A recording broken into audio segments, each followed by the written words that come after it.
نحمد و نصلی علی رسوله الکریم. یکی از سوالاتی که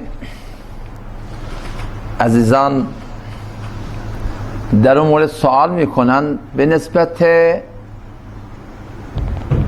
آخرین دین بودن دین اسلام هست، برای مبنا که ما چطور قبول بکنیم که این دین اسلام همون دین آخرینی هست که از طرف الله متعال آمده و چه بسا شاید اشخاصی در آینده پیدا بشن، کدام انسان بسیار سخنگو و سخنور که ادعا بکنه که بله من هم دین جدیدی برای شما آوردم. مسلمان ها با چه دلیلی میخوان این موضوع را تردید بکنن و بر چه مبنای مسیحی ها که در قبل از اسلام خب دین مسیحیت رواج داشته، مسیحی ها بر چه مبنایی باید قبول میکردن که دین اسلام آخرین دینه و مسلمان ها بر چه مبنایی باید قبول کنن که دین اسلام آخرین دین هست و دیگر دین غیر از این از طرف الله متعال نخواهد آمد. سوالی دوستان مطرح کردن این در فضای مجازی. جواب این سوال اینه که ما مسلمان ها معتقد به قرآن کریم هستیم و به پیامبر خودمون. الله متعال در کلام پاک خودش رسول الله صلی الله علیه وسلم را خاتم النبیین فرمودن، یعنی آخرین پیامبران. هر دینی که آمده به همراه پیامبری آمده و چون نبی ما رسول الله صلی الله علیه وسلم آخرین پیامبر هست، پس ما مسلمانان معتقد به این هستیم که این دین ما آخرین دین الله متعال است، چرا که نبی ما آخرین نبی هست و خود رسول الله صلی الله علیه وسلم نیز در احادیث مختلف این مطلب را صراحتا تصریح فرمودن که بعد از من نبی نخواهد آمد.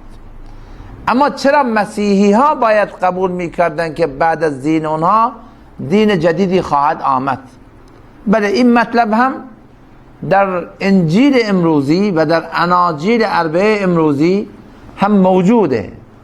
انجیلی هست در مابین مسیحی ها به نام انجیل برنابا.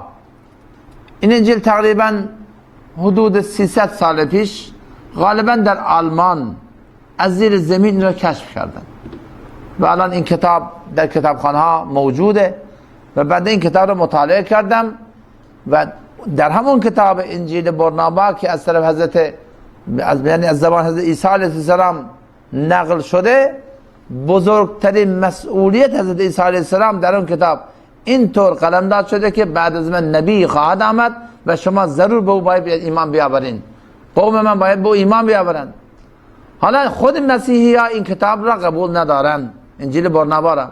حالا اگر این را هم قبول ندارن، باز اگر از اناجیل امروزی، همین اناجیلی که به نام انجیل یوحنا، انجیل متی، انجیل لوقا، همین اناجیلی که مسیحی ها امروزی قبول دارن، در مطالب اناجیل امروزی که از نظر ما مسلمانان تحریف شده هست، با تمام تحریفاتی که صورت گرفته، باز در اناجیل امروزی الله متعال مطالبی را در آن باقی گذاشتن که دلیل 100% بر این است که مسیحیان امروزی نیز باید دنبال دین آخرین باشند. چطور؟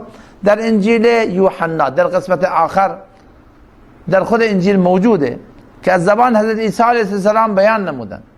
حضرت عیسی علیه السلام چنین فرمودن که اگر من نروم، آن روح پاک خدا که سرچشمه همه پاکی هاست نخواهد آمد. یعنی بنابر مطالبی که در خود انجیل امروزی موجوده، در همین مطالب تصریح بر این هست که بعد از عیسی علیه السلام پیامبر جدید خواهد آمد. لذا بر همین مبنا مسیحی ها در همون زمانهای قدیم هم منتظر همین بودن که اون پیامبر آخر زمان کی بیاید و ما بریم دنبال اون و به او ایمان بیاوریم. از جمله مثلا در مکه و مدینه مسیحیانی در زمان نبی خدا زندگی میکردن، یهودیانی در زمان رسول خدا صلی الله علیه وسلم زندگی میکردن. مقر اصلی زندگی مسیحی ها و یهودی ها شام هست، اورشلیم هست، بیت المقدس هست. یعنی خود مسیحی ها و یهودی هیچ ربطی با مکه و مدینه ندارن، موطن اونها، محل زندگی اونها جای دیگر بوده.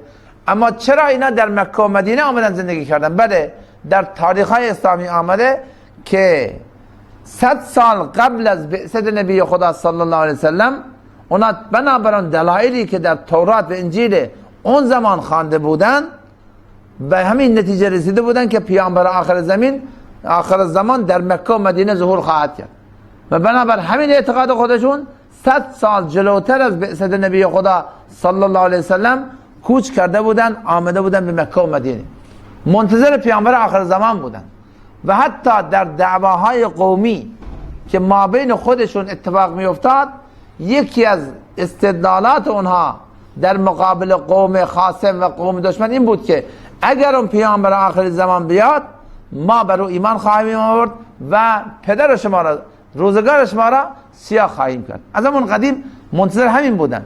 لذا بر همین مبنا چون که قرآن کریم و پیامبر ما بر این مطلب تصریح کردن که پیامبر ما آخرین پیامبر هست و هر دینی میاد با پیامبری میاد، اگر امروزه کدام شخصی بیاد ادعا بکنه که من دین جدیدی برای انسانیت آوردم، ما هرگز آن را قبول نخواهیم کرد.